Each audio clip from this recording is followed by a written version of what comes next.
Much like the Seahawks and Patriots practice to win, NORAD, law enforcement, and Arizona Air National Guard work as a team to perform this mission. I got a first-hand look from the rear cockpit of a fighter jet. Engines fired, canopy down. We make a vertical climb 18,000 feet in the air. So everybody should feel safe in the Super Bowl because we'll be watching the skies over top. Major Patrick McClelland, aka Mongo, reaches speeds of 480 knots, equivalent to 550 miles per hour. At one point, pulling 7 Gs, or 7 times our body weight. For me, a civilian journalist getting clearance to fly took an advanced day of training and medical evaluation. So we're here at the 162nd Medical Group. Here I'm going to get what's called a basic flight physical, just to make sure that everything checks out okay for tomorrow's flight. Lieutenant Colonel Jolly Schilling cleared me fit for takeoff and told me what to expect. Well, the first thing you may notice is you start to sweat a lot, like a curtain of sweat coming down. Tell them to just, okay, let's fly straight, let's just sightsee for a minute. Put the air conditioning so it hits you right in the neck. Can you prep me as far as what to eat or what not to eat ahead of the flight? Light meal, you don't want something that's real heavy that's going to stay in your stomach. You want to have some calories in you but not have a full stomach. Gotcha. It was then time to get fitted for flight equipment.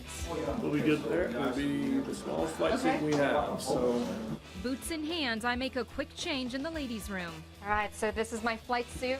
It's starting to feel real. Since the F-16 is a supersonic afterburner jet, a G-suit, zippered and laced, must be worn over the flight suit to prevent blackouts. There we go. Whew. Without it, the faster we go, gravity could rush blood to my lower half, depriving my brain. It's like a corset now, except there's a bladder inside, and then that's going to inflate with air and push even more.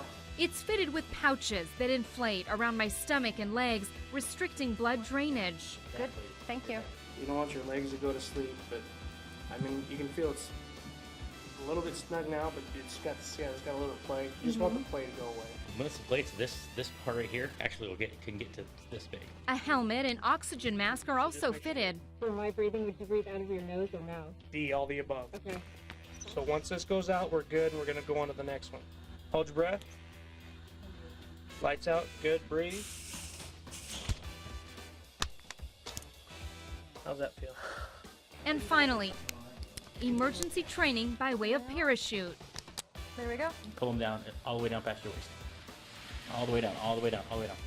And a crash course on cockpit procedure and getting in the thing.